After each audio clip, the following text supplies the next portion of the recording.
హాస్య బ్రహ్మశ్రీ భంబిలిపాటి కామేశ్వరరావు గారు. త్యాగరాజు ఆత్మవిచారం 14వ భాగం 19/9/20. మనస్సుతో చెప్పిన మాటలు, రాముడితో విన్నవించుకున్న మాటలు అయిపోయి 3వ భాగమైన ఇతరులతో చెప్పిన మాటలు, ఆ కీర్తనలు ఏమేమి ఉన్నాయి వాటి గురించి చెప్తున్నారు మనకి 3వ భాగంలో. ఇప్పుడు అందులోనే మనం ఓ పరాశక్తి, నువ్వు ధర్మ సంస్థార్థని, శ్రీపురానికి అధీశ్వరాలు, పురాణివి, చంద్రకళాధారినివి, అహిభూషణివి, బ్రహ్మేంద్రాది దేవతలు నీ దగ్గర వరాలు కోరుకుంటారు. నువ్వు పర్వతరాజపుత్రివి, మునివరులు నిన్ను అర్చిస్తారు. విశాల నెత్రి, శాశ్వతైక ఇంద్రాదులు నీ చేతుల్లో వాళ్ళే. శాశ్వతులైన ఇంద్రాదులు కూడా నీ సేవ చేస్తూ పరవశులైపోయి నిన్నెప్పుడు పొగుడుతూ నువ్వు శాంతంగా చూస్తూ ఉంటావు. శాంభవి నిరపరాధుల్ని తిరస్కరించి దురాత్ములు ఇక్కడికి రాకుండా ఏర్పాటు చెయ్యమ్మా. నువ్వు శుభాలిస్తావు, హరి నిన్ను స్తుతిస్తాడు. ఓ రామ సోదరి, త్యాగరాజు నిన్ను నృతిస్తున్నాడు. నన్ను రక్షించరాదుటమ్మా, నా మీద ఎందుకమ్మా పరాశక్తి మనుపరాధ అనే కీర్తనలో భావం. రక్షించి నిర్మలమైన నాగపురంలో స్థిరపడ్డ సకల లోక సాక్షి పార్వతి, కాయారోపణ సతి, నా కర్మమే బలీయమైపోయింది తల్లి. ఈ భూమి మీద ధనికుల్ని ఎంత ప్రార్థించినా నా బాధ తీర్చిన వాళ్ళు లేకపోయా కదా అని అనుగ్రహించి వెంటనే బయలుదేరేసి వచ్చి నీ సాన్నిధ్యం చేరుకున్న. నా పని ఒకే మాదిరిగా సముద్రుడు గర్వించి హద్దు కోరి మీరు భూమి మీద పడబోయి నువ్వు కంటపడేసరికి తలగాయ వంచుకొని పడి ఉండటం సంభవించేటంత ధీరత్వం గల నిన్ను నేను చూసినా నా ప్రారంభం ఇలాగే తగలడింది. ఒక్క గవ్వ కూడా కావాలని ఆశ పెట్టుకోక నీ దయే ధనమని చెబుతూ కొండంత ఆశ పెట్టుకొని నీ సన్నిధికి వచ్చి పడ్డ త్యాగరాజు యథార్థ దాసుడే. మరి అయితే ఏం, కర్మబలం ముందు ఏ బలం పనికొస్తుంది, ఏ శక్తి పనిచేస్తుంది? అంబా, సకల జగజ్జనని, నీ దివ్య దర్శనం నాకు చేకూర్చి నిత్యం నన్ను నువ్వే కాపాడాలిస్మి. తల్లి, నేను భూమంతా తిరిగి చూశాక నీ వంటి కరుణా సింధువు నాకు కనిపించలే. పంచనదీశ్వర సతీ, నా భావంలో నువ్వు చిక్కిపోయి ఉన్నావు. మరి నిన్ను మరిచిపోగలను అనుకున్నావా? ఇంతవరకు నే చేసిన నేరాలన్నీ పైకి తవ్వ. నలుగురు చూస్తుండగా నాకు కావాల్సిందేమిటో నాకు ఇచ్చేసి రక్షించు పతిత పావని. నా పట్ల ఏ వంచన రాని, అంతా శివమయమని నేను ఎంచా. పరాకు పడక నీ పాదాన్ని ఎడబాయక భక్తి నాకు ప్రసాది. నీ పాదాలు నేను ఎడబాసానా? ఆ మాయా సంసార సాగరంలో మునిగి తేరడాల్లో పడిపో. రామ సోదరి, నీ మాయతో నన్ను కప్పేసెయ్యకు, ఇది న్యాయం కాదు. దయాపరి, ఓ శుభరూపిణి, గిరిప్రియ, నీ మహిమలు అగమ్య. త్యాగరాజు వంటి పరమ భక్తుల హృదయం నీ గృహం. అవ్యాజ కరుణా కటాక్షంతో పరిపాలన చెయ్యి.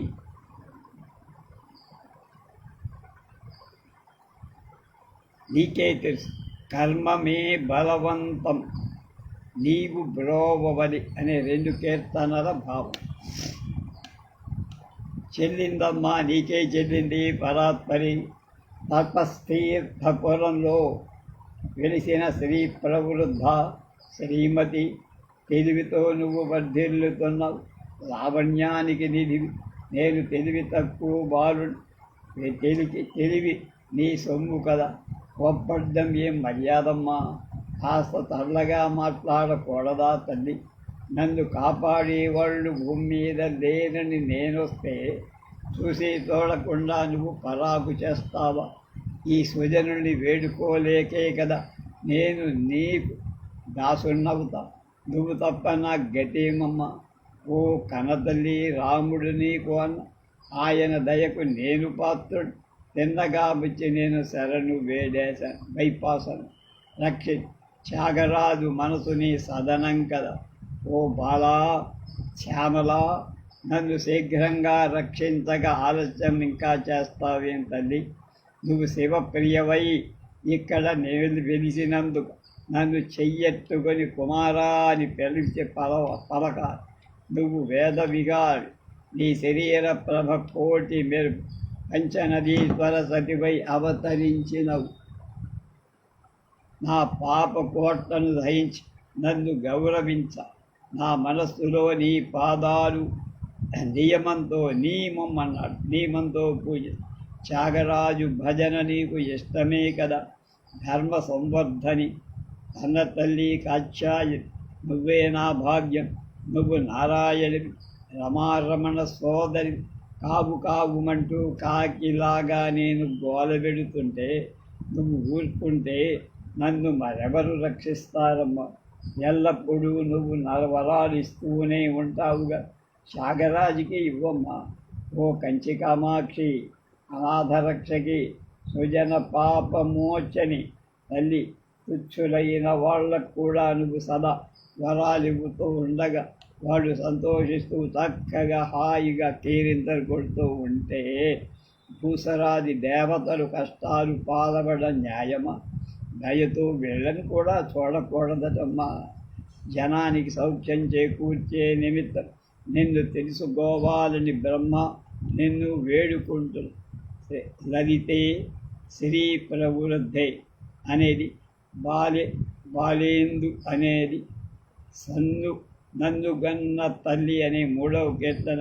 వినాయకుని వలె నన్ను వినా అని ఒక కీర్తన. 4 కీర్తనల భావం. శాంతం దాచి అవకాశం ఎత్తిన దానివి కదా. ఇంకా నువ్వు తామసం చూపిస్తే మేం ఆగ్గలమా? అమ్మా, నమస్కరించే వాళ్ళ దుఃఖం పోగొట్టే దానివి కదా. నీ పేరు అది మాత దయ వల్ల సామవేదం మాకుంది కనుక మా జన్మలు స్వభాయమాయం అయ్యేటట్టు మమ్మల్ని రక్షించు. త్యాగరాజు హృదయం ఏలుతూ ఉండే రాముడి నువ్వు సోదరివి కదమ్మా. పరాశక్తి, నువ్వు మీ అబ్బాయి వినాయకుడిని చూసుకుంటావే, సరిగ్గా అలాగే నన్ను కూడా చూసుకోమ్మా. ఓంకారి జగదాంబ, నిన్ను నేను పూర్తిగా నమ్మేశానమ్మా. అంటే ఇంకా నీకు అనుమానం ఎందుకమ్మా? దేవతా కోట్లకి ఆధారానివి, అఖండ రూపిణివి, పర్వతరాజుకి ముద్దుల పట్టివి. ఈ జీవితం నిర్వహించుకునే దారి మరొకటి లేక నిన్ను కోరి మనసారా నీ శరణు దొచ్చా. నీకిది రాక్షసుని ఉద్దేశించే సమర్థించే శౌర్యం, సముద్రుణ్ణి ముంచే గాంభీర్యం, కోకిలను మించే గాత్ర మాధుర్యం. నా సంత పరితాము పాడుకోలేకే నిన్ను వేడుకుంటా. శుభదాయకి నువ్వు దుష్కర్మలనే పాపారణ్యానికి గొడ్డలి. నిర్మలుడైన త్యాగరాజు హృదయంలో తిరుగుతూ ఉంటావు. కాపాడాలి ధర్మ సంబద్ధని. అమ్మా త్రిపుర సుందరి, నీ సౌందర్యం వర్ణించడానికి బ్రహ్మాది దేవతలంతా కూడా కాదు, అనందనాది ఋషులు కూడా నమస్కరించి ఊరుకుంటారే కానీ నోరు పారేసుకొని శుద్ధించారు. నేనెంతటి వాణ్ణి? కలకలలాడుతూ ఉండే నీ ముఖం యొక్క కళలు చూసి కళాకాంతులు శూన్యం పట్టాడే కానీ భూమి మీదకి దిగలేకపో. నీ లావణ్యం కేసి చూసిన వెంటనే ఆనాడు మన్మధుడు అయిపు ఆనవాలు లేకుండా అతనుడైపోయాడు, తనువు లేకుండా. స్థిరమైన నీ గాంభీర్యం చూసి జలరాజు జడస్వరూపం ధరి. నీ ప్రబల ధైర్యం చూసేసరి కనకాచలానికి రాతి రూపం ఏర్పడి. నీ నేత్రాలు చూసి సిగ్గుపడిపోయి గండు చేప అంబా విను సుందరి నేను అనే 2 కీర్తనల. గండు చేపలు వనవాసంలో ఉండిపో. తల్లి, నీ చిరునవ్వు యొక్క కాంతి పగలడమేమిటి? శివుడి దేహాన్ని పోలిక లేని తెలుపు రంగు రావటమే. నీ ఆభరణాల తడుపు, నీ వస్త్రాల ప్రభ చూసిన తర్వాత మెరుపుకి నిలకడ అనేది లేకుండా పోయింది. నీ కంఠస్వరం వినడంతో సరస్వతి పరిగెత్తికి వెళ్ళి మొగుడి నాలిక పట్టుకొని ఉండిపో. నువ్వు పాపనాశినివని బిరుదుగల దానివని విని భక్త జనం యొక్క పాపం పదే పరుగోపరు. ఎప్పుడు ఏ సత్కవి కవిత్వం రచించినా నీ చలవ వల్లనే కదము. లక్ష్మీకాంతుడికి ఈవిడ చెల్లెలవుతుంది అంటూ పెద్దలు నిన్ను గురించి ఎంత సంతోషంగా చెబుతుంటారమ్మా. నీ పాదమే మహాభాగ్యం కదా అని ఎంతో భావన చేసిన మీద త్యాగరాజు నిన్ను నమ్ముతున్నాడమ్మా. అమ్మా, నన్ను ఆదుకో తల్లి. భూమి మీద నీ సరి మరి ఎవరున్నారమ్మా? నేను నిన్ను నమ్మా. నీ ఆభరణాల తేజం కోటి మహాసమానం. కోటి అంటే మెరుగుతో సమం. నీ స్వరం తుంగులు నారదుల సంగీత మాధుర్యం. యోగి హృదయాలకి నువ్వు మాన్యవు. త్యాగరాజు యొక్క కులానికి శరణ్యవు. ఓ పతిత పావని, కరుణా సాగరి, ఎప్పుడు అపరోక్షం కాకూడదుటమ్మా. ఓ తల్లి, ఇంతమందిలోనూ నన్ను వెతికి ఎలా కనిపెడతావు? కనిపెట్టి రక్షించాలమోయ్. అది చాలా సందడిగా ఉన్నాయి ఇక్కడ అంటూ నాకు సారస్యం చెప్పేసి ఆలస్యం మాటకు చెయ్యకు. నీ మీద ఉండే భక్తిలో విశేషం ఏం లేదనుకుంటావా? ఉంటే మరి ఇంకా నీకు నా మీద దయ రాలేదేమిటమ్మా? దయాపరి అంబా, నిన్ను నమ్మా పూరా దయారాణి, దయారాశి, దయాపరి. నమ్మిన వాళ్ళని అభిస్తారిస్తూ దీన లోకాలన్నీ రక్షిస్తావంట. బ్రహ్మేంద్రుడు, సనక సనందులు, తుంబరు నారుదులు నీ పదం భజించి ఎప్పుడు అవిచ్ఛిన్నంగా ఆనంద అబ్ధిలో ఓలలాడుతూ ఉండే దారి తెలుసుకున్నానే. అమ్మా, ధర్మ సంవర్ధిని అనే కీర్తన, సుందరి నన్నిందరిలో అనే కీర్తన, దారిని తెలుసుకుంటేనే అనే 3వ కీర్తన. ఈ 3 కీర్తనల భావం అంతా చెప్పాము. వెనకటి కర్మల పాపాలు పోద్రోలి గొప్ప ఐశ్వర్యమిచ్చే తల్లివిలు. దేవతలు, ఋషులే కాక యోగులు, మునులు కూడా నీ మహిమాతిశయం చేత భూమి మీద కర్మరాహిత్యం ఆర్జించి నిత్యానందం అలిగేయ మార్గం గ్రహించారు. అటువంటి సందర్భంలో నేను ఏ జన్మలో చేసుకున్న పుణ్యం యొక్క ఫలము శుక్రవారం నాడు నీకు జరిగే సేవ చూడగలి. బతికి ఉన్నన్నాళ్ళు నీ జపం చెయ్యడమే ముక్తికి మార్గమని పెద్దల మనోనిశ్చయం. త్యాగరాజు మనస్సుని నీ పాదం హరించింది పరాత్పరి. నీ దివ్య రూపం చూడటం నాకు వీలైపోయి. అది నీ కటాక్షం యొక్క బలము. మునుపునే చేసిన పూజా ఫలము. భూమి మీద శ్రేష్టమైన ఆది పురంలో వెలిసిన నీ సొగసు విని ఎంతో జ్ఞానంగా బ్రహ్మాది దేవతలు సమావేశమై నీకు జరిగే శుక్రవారపు సేవ ఎప్పుడో కదా అని చూడటం అని బాధపడుతూ దేవలోకంలో తత్తర పడుతుండగా నేను చూడడం పడిందమ్మా నిన్ను. ఎంత భాగ్యమో కదా నాది. దీన రక్షణి అంటే నువ్వే అని నే వెళ్ళిన ప్రతి సభలో నిన్నే పొగడుతూ ఉంటా. నీకు సాటేదమ్మా. నేను ఆదిసి వచ్చినందుకు మనసు నీకేమన్నా హాయి కలుగు చెయ్యమ్మా. లేదనుకుంటుంటే కలకలలాడుతూ ఆ దేవతా స్త్రీలు, ఆ పురుగు, ఆ శుక్రవారపు ముద్దు మొదలైనవన్నీ చూడటం నాకు దక్కింది. ఘన తల్లి, నా జన్మ ఇప్పుడు సఫలమైందమ్మా. ఘన దరిద్రుడికి పైకం దొరికినట్టు, ఎండిపోయిన పైర్లకి నీరు దొరికినట్టు నాకు నీ దివ్య దర్శనం లభి. కన్నుల పండువై నా మనసు హరించేశావు తల్లి. అంబికా, నన్ను రక్షించం. కావేరీ ఉత్తర తీరం నువ్వు ఉండటం వల్ల పవిత్రమై సహజంగా ఉండే నీ మహిమ పొగడటం మహానుభావురాలైన సరస్వతికే భారం కదా. నేనెంతా నాకు శక్యమా ఉన్న సంగతి సుందరిని దివ్య శివే పాహిమాం అనే 2 కీర్తనలు భావం.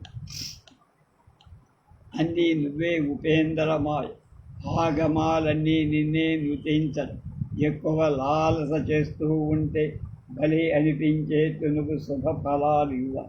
నువ్వు చరాచరమయి వెంటనే చేతివి చిలకను ధరించే నన్ను గురించి పరాకుపడ. రాముడికి ఆప్తుణ్ణి త్యాగరాజనేవాణ్ణి నిన్ను నృతిస్తున్నాను సుందరి.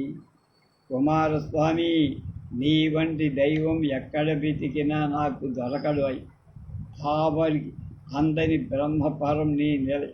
కైలాసగిరి మీద తోటి పిల్లలతో ముచ్చటగా ఆడుకునేటప్పుడు బ్రహ్మగారు తనే ఓంకారం అంటూ భయం లేకుండా బడాయి కొట్టగా నీ కోపం వచ్చి వెంటనే ఆ కొత్త వీరుల్లో ఒక సేవకుణ్ణి చూసి వాడి చేత 3 సార్లు ఓం అని అర్పి వాడికి సృష్టి శక్తి నువ్వు ఇప్పించేసరికి దేవతలే కాదు పురారి కూడా నిన్ను మెచ్చారు కదయ్యా. శివకేశవులకి, దిక్పతులకి, సూర్యచంద్రులకి, విద్యాధరులకి, మరి బ్రహ్మాండంలో గల వీరులెవ్వళ్లతో నీతో పోల్చడం తరం కాక శరణంటే ఆ పరమద్రోహి పద్మాసురుడు నీ మీదకి ఎగిసేసరి వాణ్ణి గాడి గర్వాన్ని అణగదొక్కి కీర్తి పొందావు. కోటి మన్మధుల శృంగారం తెచ్చి కలిసి ముద్ద చేసిన అది నీ కొన గోటికి పోలికి రాదు. అటువంటి శుభరూప లక్షణంగా నిత్యం నా మదిని నిలిచేట్టు చెయ్యి. త్యాగరాజు సన్నుతి అందుకు ఆశ్రితహితుడు. కుమార, నువ్వు సుగుణ కుమారుడు. అగ్నివాహన, నువ్వు పద్మాసురుడనే దూరి అగ్నివయ్యావు. శరజన్మ, నువ్వు రాముడి మేనల్లుడు, నాకు ఆప్తుడు. ఎల్లవారి ఎడల ఉదారుడు, ఎల్లప్పుడూ కరుణామయుడు. త్యాగరాజు నిన్ను నృతిస్తూ నీ వంటి దైవమును వరసిఖి వాహన ఈ 2 కీర్తన. ఇక 5వ చాప్టర్ అనుభవం.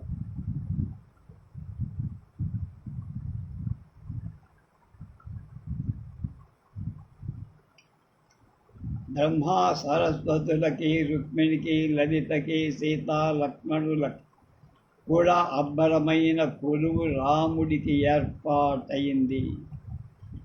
లేకువ జాబు కాగానే తంబూర చేత్తో పట్టుకొని శ్రీకరుడి గుణాల అందం పాడి అతడి ఆకలి తీరేలాగా పాలు ఆరగింపు చేయడం, సరిగా పొద్దు పొడిచేవేళ ఆ నాథుణ్ణి పన్నీటితో స్నానం చేయించడం, మధ్యాహ్నం ఆ ఘనుడికి దివ్యమైన భోజనం పెట్టి కమ్మటి తాంబూలం ఇవ్వడం, సాయంత్రం భక్తులంతా కూడి ఘనరాగాలు పాడుతూ దీపారాధన చెయ్యడం, వెంటనే పూల పానుకొని శ్రీహరి పరవడింపు జోకొట్టడాలు జరిపించడం, తర్వాత త్యాగరాజ హితుడికి మేలు కొలుపులు పాడడం. ఏమి కొలుపులు అమిరిందండి ఏం కొలుపులు అమిరిందండి ఆ కోదండపాణికి. అవతరింపమందు లిఖిపించగల పరమాత్ముణ్ణి ఎల్లప్పుడూ నమ్ముతూ మనస్సులో ఉంచుకొని హింస అంటే అసహ్యించుకుంటూ తత్వం తెలుసుకున్న వాళ్ళు కలుసుకొని ప్రశంస చేస్తూ ఉండేవాడు. జ్ఞాన వైరాగ్యాలు శూన్యమైన ఆ కాలంలో పాపారణ్యాల్లో తిరగలిసి వస్తాం కనుక రామ మహిమ ధ్యాని రామనామం పలుకుతూ సర్వకర్మ ఫలత్యాగం చేసేవాడు. క్రౌర్యం అనేది ఆలోచనలోంచి తొలగించేసుకొని భార్యాబిడ్డను సేవ చేసేవారినిగా శిక్షణ చేసి మనసారా రామపాదాలు పూజించేవాడు. భక్తులతో కలిసి ఉంటూ భోగాలన్నీ హరి నిమిత్తమే చేస్తూ వీణానాదంతో శరీరాగంలో ఆగమచరుణ్ణి పాడి తన్ను తాము నమ్ముతూ ఉండేవాడు. సంసారులై ఉంటే ఏం బాధలు. గ్రహపీడల్ని పంచమహాపాతకాన్ని ఎంతో ఆగ్రహ శక్తి గల కామ క్రోధాది శత్రువుల్ని నిగ్రహించే నిమిత్తం భజన చేసే త్యాగరాజుకి భక్తాగ్రేసరుడైన కొలువమలే కథ సంసారులైన గ్రహబలమేమి అని 3 కీర్తనల భావం. త్యాగరాజుకి భక్తాగ్రేసరులకి తేజోమయమైన పరమాత్మ యొక్క విగ్రహం ధ్యానించే వాళ్ళకి గ్రహబలం ఎందుకు? రామానుగ్రహ బలం ఉంటే సౌమిత్రి భాగ్యమే భాగ్యం, కళం వాళ్ళది కాదు. చిత్రవర్ణాలు గల రత్నాలతో నిండిన శేష తల్పం మీద రాముణ్ణి ఉంచి అతడు ఊరేగిస్తాడు. పూలకరించిన శరీరంతో వింత వింతల రాగాల ఆలాపంతో శ్రీరాముడి తత్వార్థాలు ప్రత్యక్షంలో చూస్తారు. అనుభవాలు వివిధ గొప్ప అనుభవాల గలవాళ్ళు అనేకు.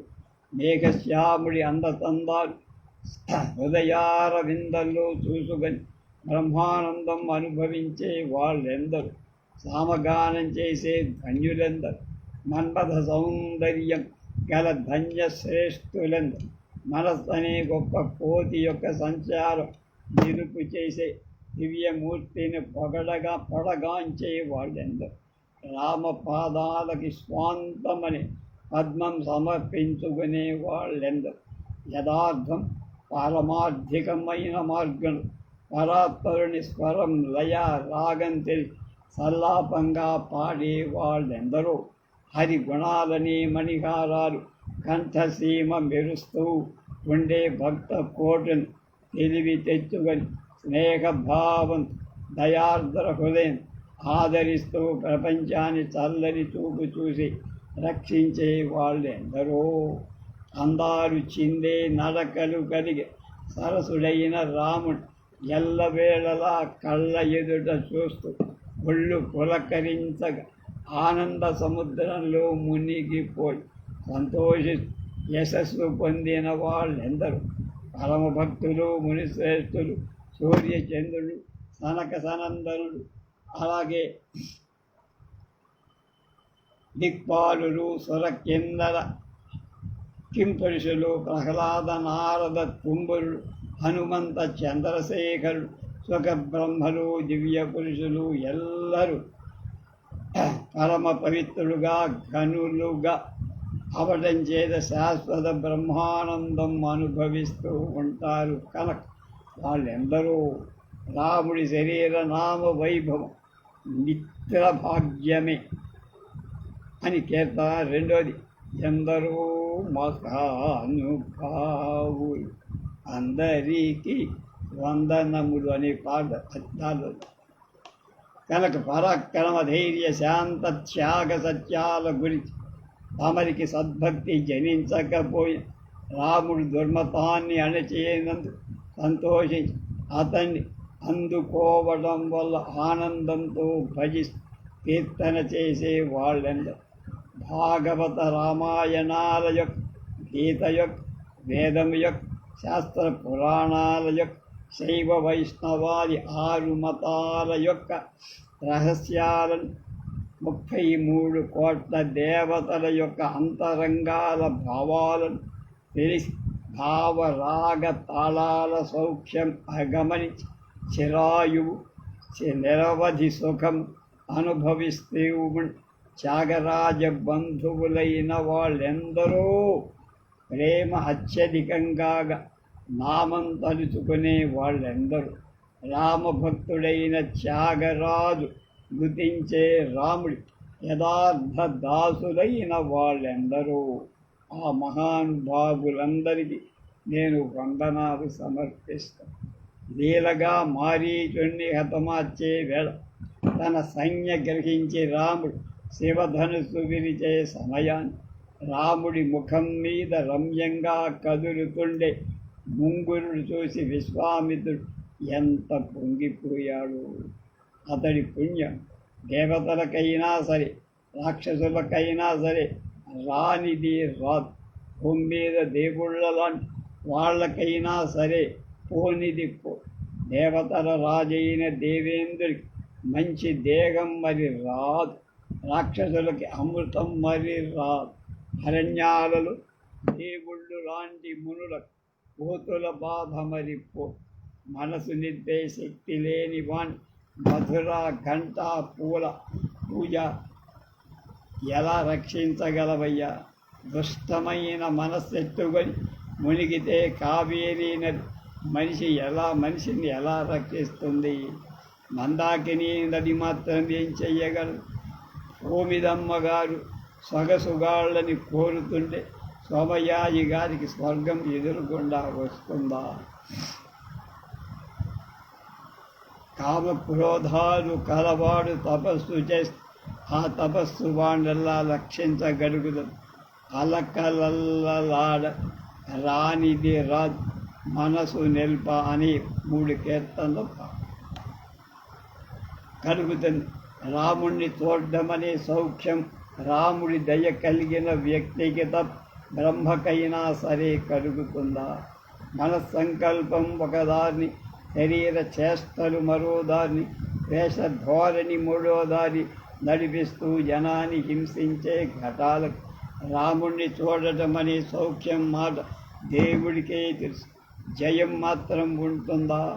నిత్యం శ్రీరాముడి తత్వాన్ని స్థాపించే మార్గాన్ని అనుసరించి ఆలోచించకపోవటం ఎంత నేరిస్తే, ఎంత చూస్తే, ఎంత వాళ్ళైతే కాంతలకి దాసుడైపోతారు కదా.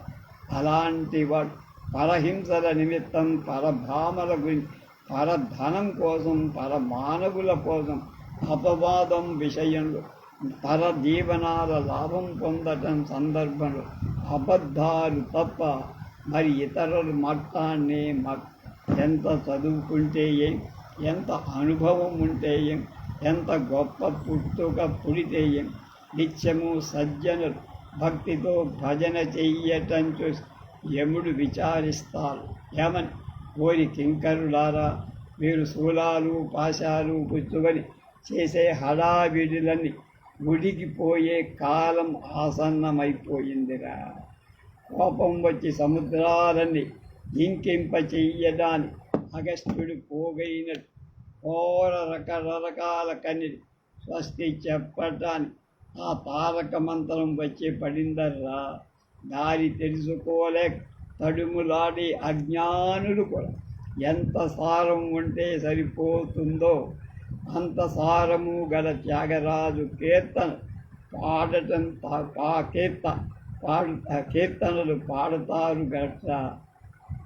పాడతారట్రా. అంచేత ఇంకేముందిరా, మన ఉద్యోగాలు పోతాయరా. యముడికి బంటులు అనుకుంటారు అని కలకుగా ఉండే హృదయ రోగమని అరణ్యాన్ని ఛేదించడం. ఎటువంటి గుణవంతుడైనా సరే గురువు సాయం లేందే వీళ్ళు తెలుసుకోలేదు. శరీరం, సంతానం, ధనం, భార్య, జ్ఞాతులు, బంధువులు దుఃఖం కలిగించగా అది చెదిరిన అధికం అవుతూ ఉంటాయి. శలభలు కనుగొను సౌఖ్యం ఎంత నేర్చిన చింతిస్తున్నా రే. 4 గురు లేక ఎటు వలసలు దారుస్తారు.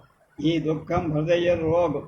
ఈ రోగానికి తత్వబోధన అని మందేసి ఈ దుఃఖం మనసుని కుంగదీయకుండా ఏర్పాటు చెయ్యడాన్ని కరుణతో కాపాడే త్యాగరాజార్తుడైన రాము లాంటి గురువు లేకుండా అంటే ఎలా అయ్యా?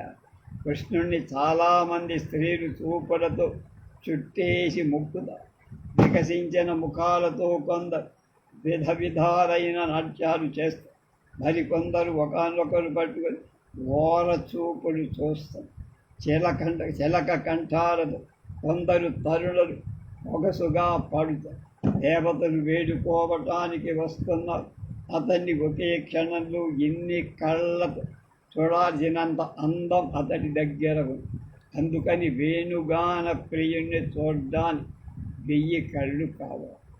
అచలుడు, అనంత గుణ పరిపూర్ణుడు, ఆదిమూలం, అర్జంతరహితుడు, అకర్త, సంకల్పమాత్రుడు, శేషశాయి అయిన రాముడే త్యాగరాజు చేత నుతింపబడేవ. శాంతం ఉండాలి.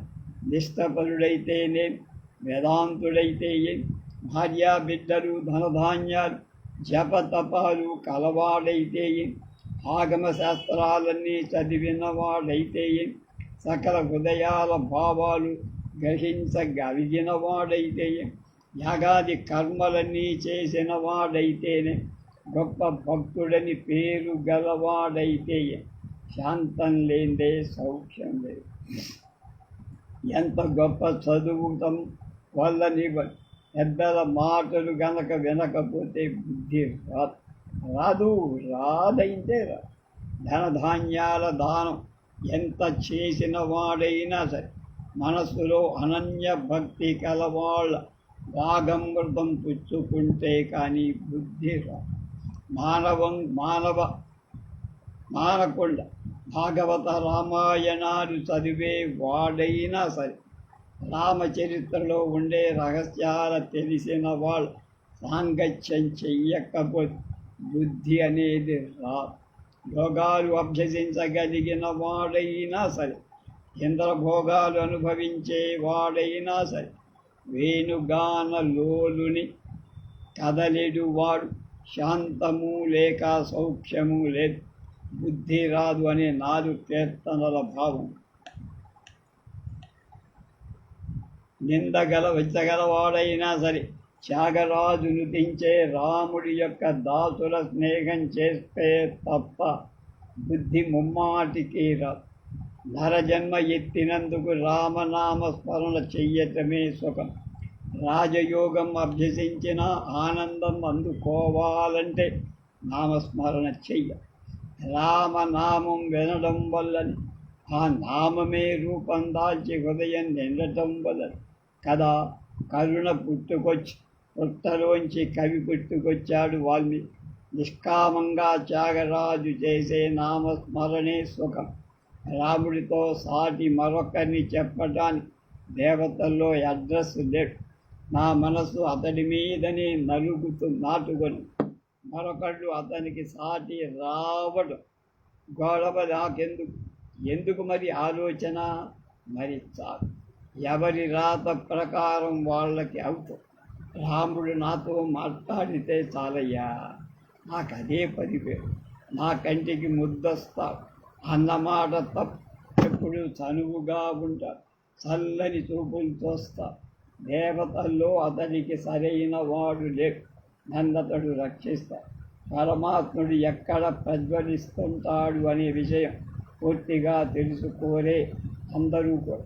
హరిహరాదుల్లో, అసుర నరుల్లో, అఖిలాండ కోటుల్లో పంచభూతాల కలయిక వల్ల ఏర్పడ్డ జంతు పక్షి వృక్ష శైలాల సగుణ విగుణాలు ఆశ్రయించుకొని ఉన్న త్యాగరాజు మొదలైన సాధువులో ఉన్నారా హరి.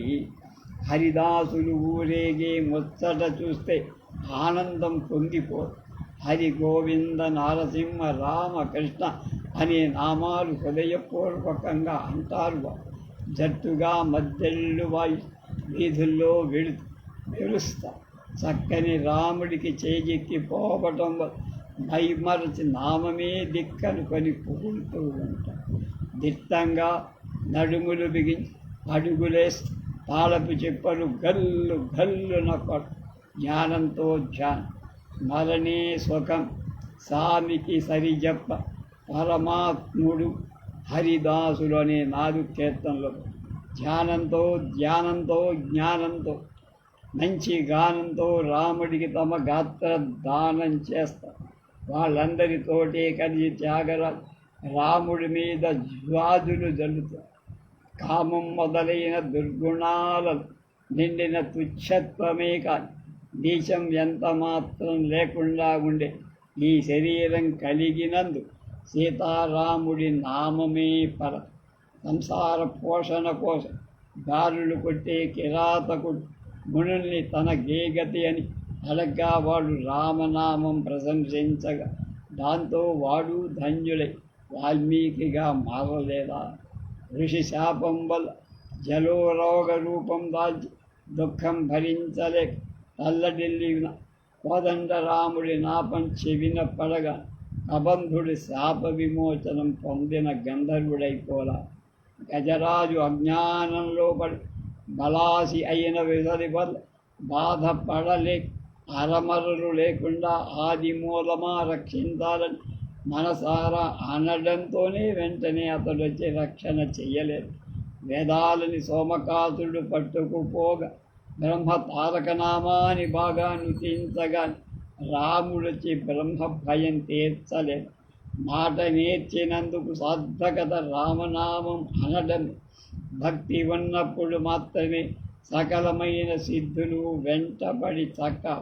కానీ శరీర బలం ఎంత ఉంటే పుట్టుక ఏ కులమైతే ఉభయ స్నానం, ధ్యానం, ఉపవాసం, ఖేచరత్వం, మననం, వనవాసం, మౌనం, దిగంబరత్వం ఎన్ని ఉన్నా భక్తి లేని పక్షాన్ని అవన్నీ వ్యర్థం. కాకి చేప నీటిలోనే మునుగుతాయి, అది ఉదయ స్నానం అవుతుందా? కనురెప్పలు తేలేస్తూ కొంగ జపం చేస్తూ అది ధ్యానమా? మేకలు ఆకులు మాత్రం మేసి ఉంటాయి, అది మంచి ఉపోష్యమా? పక్షులు ఆకాశంలో ఎగురుతాయి, అది సూర్యచంద్రుల ఉన్నలంటి కేచరత్నమా? అలాగే గుహల్లో జంతుకోటి నివసిస్తుంది, అది ఈ మేను కలిగి బలము కులమనే 2 కీర్తనలు అదం. గుహల్లో జంతుకోటి నివసిస్తుంది, అది మంచి మునీశ్వరత్వమా? మరి కోతులు ఎప్పుడు అరణ్యంలోనే ఉంటాయి, అది గొప్ప వనవాసం అంటారా? జంగాలు ఏమీ మాట్లాడు, అంత మాత్రాన అది పొగడదగిన మౌనం అనొచ్చా? పిల్లలకి గూచియే ఉండదు, అందుకని అదా దిగంబరత్వం అంటూ ప్రేమించే త్యాగరాజు చేస్తుండే భక్తి రామభక్తులంతా చేస్తే అది ఎక్కడికి పోయినా తిరుగు లేకుండా చెల్లే కాసులాగా అది ఉంటుంది. భక్తి ప్రధానం కానీ బలం కాదయ్యా, కులము కాదు. అనురాగం లేకపోయిన మనసులో సుజ్ఞానం అలవడు. ఎంతటి ఘనులైనా సరే, ఎంతటి అంతరజ్ఞానులైనా సరే, మనసులో అనురాగం కలిగి ఉండని పక్షాన వాళ్ళది ఎరుక అనబడుతుంది, కానీ సుజ్ఞానం అనబడద్దు.